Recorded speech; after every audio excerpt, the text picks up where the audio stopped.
Баршаңызға сәлем. Бүгін сіздермен осындай керемет творожный сырдың рецептімен бөлісетін боламын. Менімен бірге болыңыздар.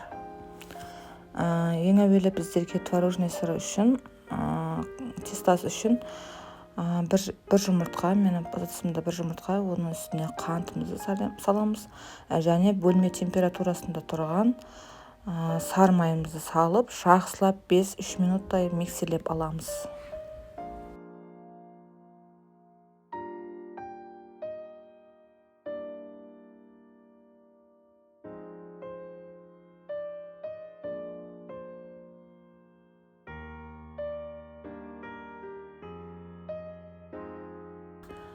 Қыздар, міне мен тура 4 минут миксерледім. Осындай әп-әдемі қоймалжы масса болу керек біздерде. Енді осы массамыздың үстіне ұнымызды салып, жақсылап араластырамыз. Енді бұл жерде қолымызбен қамыр болғанша илеп аламыз. Илеп болғаннан кейін бұны осылай әп-әдемі болу шығу керек. Енді осыны мешокқа салып қоямыз. Менде мына жерде ыдысымда 350 грамм творожный сыр бар. Оның үстіне қантымызды саламыз және жұмыртқамызды салып, тағы да оның үстіне ванильный сахар саламын. Менде мына жерде арнайы пакетикте әрқайсысы 3 граммнан. Мен 2 пакетін саламын.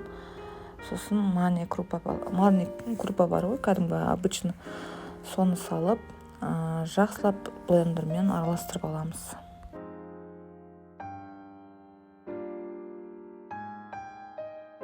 Қыздар, мен осы жерде бір араластырып алам лопаткамен. Бұл араластырып болғаннан кейін ізінен блендермен жақсылап блендерден өткізіп алам, ішінде творогтың комочектары қалмас үшін.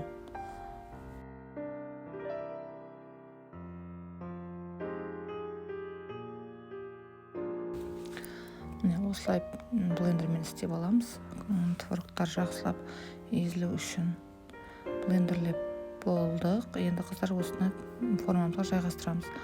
Келесіде менде мына жерде ішіне сармай жақсылап жағып алдым. Ішіне коржымыз жабыс қалмау үшін.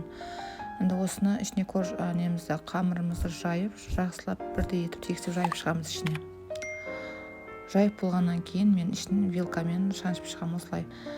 Енді ішіне начинкамызды құямыз. Осыны пеште 150 градуста ровно 1 сағат пісіріп аламыз.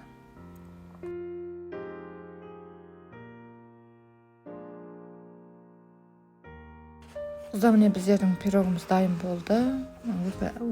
Ровно 1 сағатта пісті. Сіздер де пісіріп көріңіздер. Менің каналыма тіркеліп кетіңіздер.